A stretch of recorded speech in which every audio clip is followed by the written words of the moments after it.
Hello everyone, this is Beastly Eel here, and since Death Battle is coming back and getting ready for their newest season, I'm going to be going back to doing my prediction videos.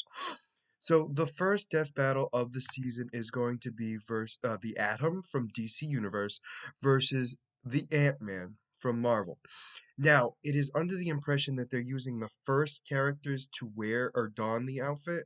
So I'm under the impression it's going to be Raymond Palmer versus Henry Pym. If I am wrong, I am wrong, but um, I'm pretty sure that it would be that case. So anyway, Raymond Palmer is a scientist who turned himself into the atom. He has the ability to shrink himself to microscopic sizes and able to, well, put it this way, anything he brings to the miniature size explodes after. So it's one of those things where it's microscopic stability. He has the ability to be, in the sense of he has the ability to shrink himself and stay whole, is the best way to put it. He's a master at hand-to-hand combat. He's an Olympic level gymnast. He's an excellent, I already said hand-to-hand combat, sorry. Due to Ray being part of the Justice League of America, they taught him how to fight in early stages of being a member, and he knows judo. He's a physics professor. Well, I'm sorry, a physics expert because he has a PhD in it from Ivy University.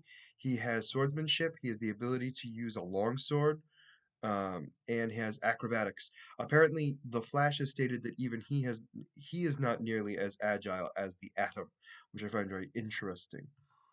His equipment include a bio belt, which allows him to alter the size of his body um, to his size alteration. So he has the ability to shrink his body to a variety of degrees, including subatomic levels.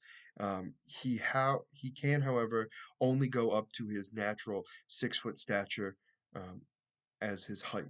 Although he claims that his height of 6 inches works as the most functional of all of them. He has mass alteration. He has the ability to instantly alter his molecular density to whatever degree he desires, and he can assume the weight of at any height up to his full 180 pounds, meaning even when he's at 6 inches, he can punch with the force as if he was 180 pounds um, and hit people with the same amount of force as before. He has the ability to fly, specifically able to glide on air currents and stiff breezes. So he cannot fly on his own. He has to have like the wind help him out.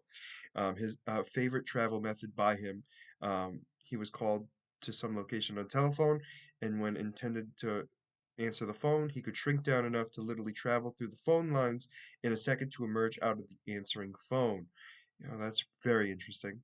Definitely old school DC. He has superhuman strength. He can shift his mass, all of his mass, into his fists, and he can punch with incredible force. And he has dimensional travel as well because he has been able to find out that he can shrink to the subatomic scale, which he can slip beneath reality at the quantum level to traverse around the multiverse at will. This particular character also was a part of the Indigo tribe. Now, the Indigo tribe, if I remember correctly, has to do with the fact that it is hope, correct? I want to say I'm correct. Hold on, hold on.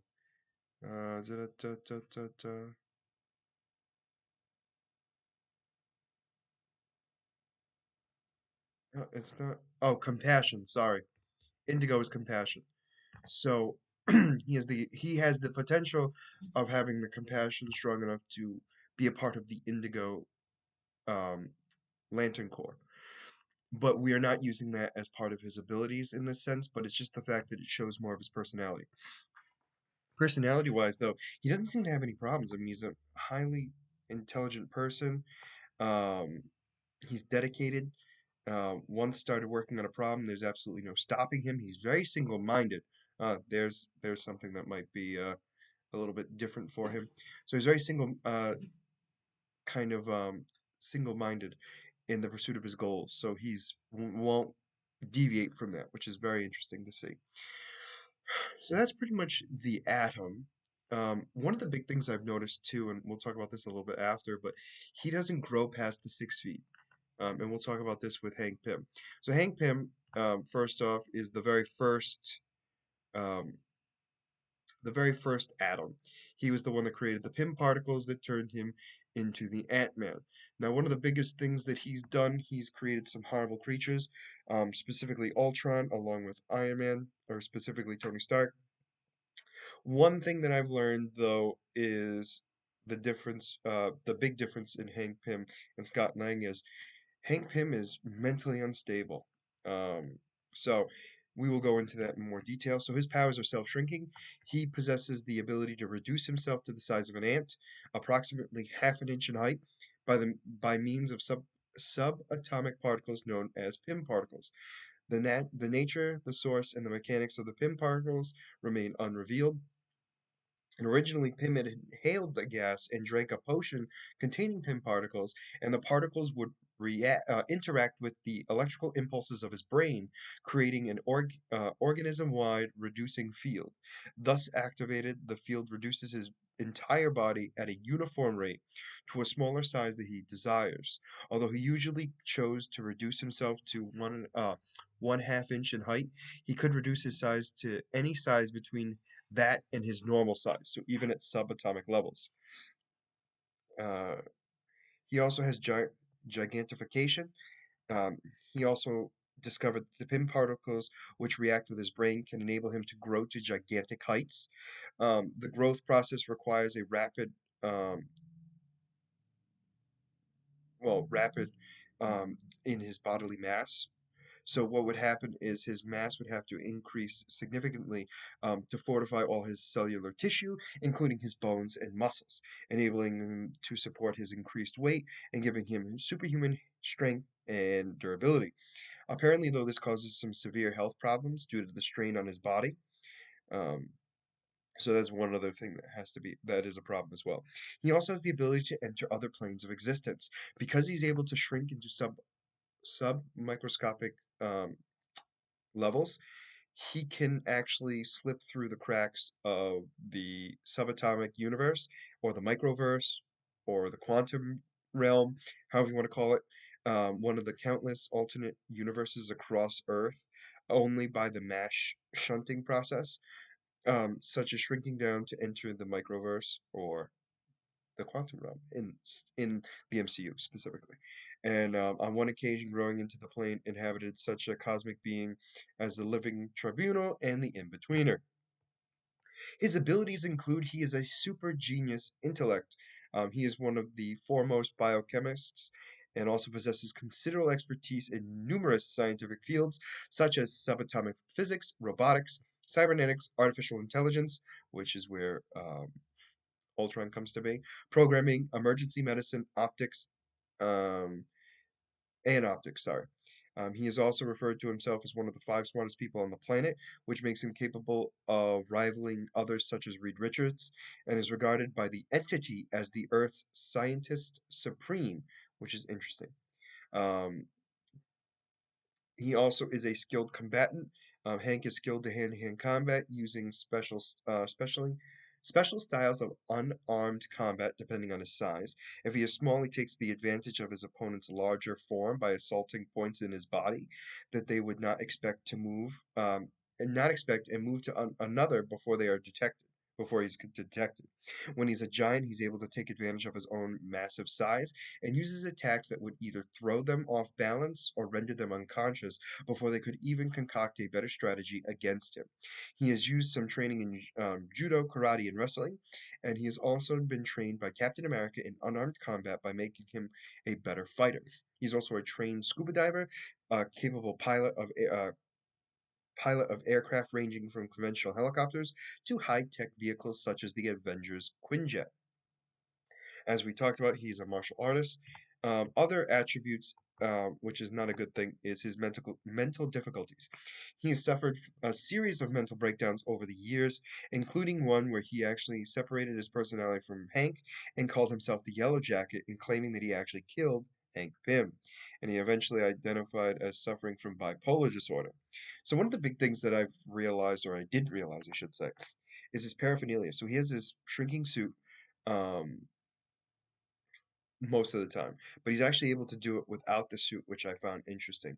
One of the other things that he has as well is he has a giant man suit, and that is the only way he's able to actually grow himself to the massive size. So without that suit, he's unable to grow in a way that could help him sustain himself. And he also has a toolbot, is a small technical handheld multi-tool device that stores hundreds of useful things such as keys, um, mini computer, energy sword, which are all shrunken down to microscopic sizes, with a computer program smart chip giving him the right and appropriate tool for any situation. He also has an Avengers identity card, which allows him to access the Avengers mansion, which will help them. He'll help him fight in this thing. He also has the Stinger. Pym currently carries a small technological firearm that converts his body's mutated bioelectric aura and fires it into a powerful stun beam. And his Yellow Jacket formerly carried an electric stingers on his gloves to emit an electrical bolt of variable current. So he's obviously not going to have that, but he might possibly have the Stinger. I know the Atom has a ray gun at one point, although this particular one didn't, so I'm not quite sure if they're going to allow him to have it or not. Overall, these two are very similar. I mean, a lot of the death battles lately that they've been doing have been very similar. And based on their feats, so like what I've seen Adam do in the comics and the shows and stuff, even if it's not the same Adam, and going off of what the Ant-Man can do, even though it might not be what this particular Ant-Man has done. So like Ant-Man being able to communicate with ants, um, and help them grow as well, and able to grow things out of microscopic level to use as a weapon, or even grow something that is naturally average size to massive size. And then the atom has been able to do very similar things where he was able to actually grab an atom and grow it to what would be considered a normal size and hit somebody in the face with it. So this is a tough one, but I'm gonna go with based on that ability alone, um, plus the fact that Hank Pym is mentally unstable at times, I'm going to go with the Atom winning this fight. Due to the fact that I think they're both equal in strength, speed, and everything else, and intelligence as well. But I think the difference between the two of them is that in the DC universe, humans are significantly stronger um, than the humans in Marvel. And because they're both just human, that the Atom would actually be technically stronger, especially being trained by the people that he's been trained by.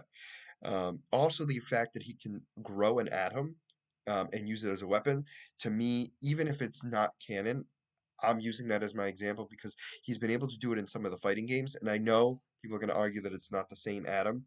I know, but it's very hard to figure out, how can one atom do something and the other can't? Same thing with Hank Pym, which is why I'm thinking of the ants and everything else. Even with that army of ants, I can't imagine that the atom can't defeat him. Um, so I'm actually going to stick with my thought and go with Atom as the winner of this death battle. Um, Due to the fact of his wide range of use of his ability that I've seen, but also the fact that he is completely stable mentally and able to continue the fight in a logical stance without using his emotions, where Hank Pym is mentally unstable and unable to do so.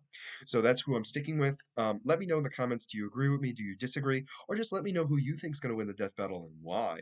In the comments below, we can have a little chat on that. Um, As always, if you like the content you see, please like and subscribe below. Other than that, this is going to be Beastly Eel signing out. Have a great night.